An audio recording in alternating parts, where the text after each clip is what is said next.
I never imagined I'd have to call the police on my own property. But there I was, standing in my driveway as two squad cars pulled in, their lights off but their presence unmistakable. Across the lawn, a middle-aged woman in a pastel cardigan stood shouting, her voice shrill and furious. "He's trespassing. I want him removed immediately," she screeched, jabbing a finger at me like I was some kind of intruder. The officers approached cautiously, clearly trying to piece together what was happening. One of them, a tall man with kind eyes and a calm demeanor, asked me for ID. I stayed composed, pulled out my wallet, and handed him my driver's license. "I just moved in last month." I explained, "This is my home. I have no idea who this woman is or why she thinks I'm trespassing." The woman's face flushed a deep crimson. "That's absurd," she snapped. "I'm the owner's wife. My husband and I have lived here for years. This man is lying." She crossed her arms indignantly as the second officer radioed in my information. His partner continued to diffuse the tension, but I simply stood there, more confused and angry. Still, I wasn't worried. I knew I was in the right. A few minutes later, the radio crackled with a response. The officer glanced at the readout, then turned to the woman with a firm expression. "Ma'am," he said, "according to county records, this property was purchased by this gentleman 5 weeks ago. He is the legal owner." The color drained from her face in an instant. Her mouth opened, then closed, and opened again, but no words came out. I'd spent nearly a decade saving for this house, scrimping through years of apartment living, putting aside every spare dollar I could. This was my first real home. Nothing fancy. A modest 3-bedroom in a quiet suburban neighborhood with neatly trimmed lawns and what I assumed were friendly neighbors. Well, mostly friendly. The neighborhood had a homeowners association. I expected the usual rules: no eyesores, maintain your lawn, keep the place tidy. That seemed fair to me. I wanted to live in a well-kept community. What I hadn't expected was Karen. I didn't know her name at first. She introduced herself as Mrs. Wilkins, president of the Sunny Pines HOA. She showed up at my door on my second day, wearing a stiff smile and holding a thick binder filled with HOA guidelines. She gave me the rundown. No visible trash bins, lawns trimmed weekly, no overnight street parking. The standard stuff. I thanked her, promised to look through the rules, and thought that was the end of it. It wasn't. 3 days later, I was unloading furniture from a rental truck when she reappeared. "Excuse me," she said sharply, "but deliveries are only allowed between 9 a.m. and 5 p.m. on weekdays." I glanced at my watch. It was 4:30 on a Friday. I politely pointed this out. She sniffed and muttered something about new people not understanding how things work around here, then walked off. From there it snowballed. She left a note about my grass being a 1/4 inch too long, complained about the color of my garden hose, woke me up at 8 a.m. to scold me for leaving my porch light on overnight, citing Section 12, Paragraph 4 of the HOA guidelines. Still, I stayed polite. I made minor changes where it made sense and stood my ground where it didn't. Then things got strange. Karen started questioning whether I even belonged in the house. One afternoon, she told me, "I knew the Hendersons well," referring to the previous owners. "They never mentioned selling to someone like you." The way she said someone like, "You made my skin crawl." Still, I kept calm. The sale went through all the proper channels. I assured her, everything's in order. She narrowed her eyes. "I'd like to see your lease agreement." "I don't have a lease," I said. "I bought the house. I'm the owner." She scoffed. "That's impossible. The Hendersons would have told me if they were selling." "I think you're lying." Before I could respond, she turned on her heel and stormed off. After that, things escalated fast. I caught her peeking over my fence while I was grilling. She took pictures of me getting my mail, sitting on my porch, even trimming my bushes. Twice, I found her inspecting my garbage bins on collection day, like she was looking for proof of something. When I confronted her, she claimed she was conducting an HOA inspection and had every right to be there. Then one evening, I came home to find a formal letter from the HOA board, signed by Karen herself, accusing me of unauthorized occupancy. I called the number listed on the letterhead immediately, reaching a confused board member who had no idea what was going on. What I learned next floored me. Karen had sent that letter without the HOA board's approval or even their knowledge. The board member I spoke with was shocked and deeply apologetic. He assured me they would handle the matter with Mrs. Wilkins directly. I figured that would be the end of it. I was wrong. The following week, I had to leave town for a 3-day business trip. Before leaving, I locked up thoroughly and asked a friendly neighbor to collect my mail. When I returned late Sunday night, drained from travel and just wanted to collapse into my own bed, I was greeted with something that stopped me cold. My key didn't work. I tried it again, then again, my pulse quickening. That's when the realization hit me. The locks had been changed. Taped to the front door was a printed notice. Property under HOA custody. Owner's spouse has reclaimed residence. For inquiries, contact Sunny Pines HOA. I stared at it in disbelief. This wasn't just harassment anymore. This was illegal. Thankfully, I had a spare key stashed in the backyard. I retrieved it, and to my immense relief, the back door lock hadn't been changed. I slipped inside, heart pounding. Nothing looked disturbed or missing, but the violation was undeniable and infuriating. I called the non-emergency police line to report the incident. The dispatcher advised me to document everything and file a formal report in the morning. The next day, as I was standing in the kitchen making coffee, I heard someone jiggling the front doorknob. I walked over and checked the peephole. It was Karen. She was holding a key, my key, and trying to let herself in. I threw the door open so fast she jumped and dropped the key in surprise. "What exactly do you think you're doing?" I demanded.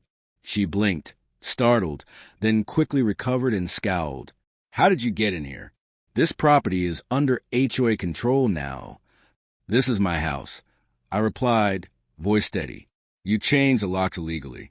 And now you're trying to enter without permission. That's breaking and entering." Her expression twisted with outrage. "You're the one trespassing. I know the Hendersons still own this property. Mrs. Henderson is a dear friend of mine. She asked me to watch the place while she was away. You're the intruder here, and I'm calling the police." She whipped out her phone and dramatically dialed 911. I stood in the doorway, jaw clenched, as I heard the dispatcher pick up. "There's a man in my friend's house," Karen said, voice trembling with fake fear. "He's threatening me. I don't feel safe. Please send someone right away." She rattled off my address, then gave me a look of smug satisfaction, as if she'd just played the winning card. "You're making a serious mistake," I told her calmly. "I have every document proving I own this property." "We'll see," she snapped. "Let the police decide." Minutes later, 2 patrol cars pulled up.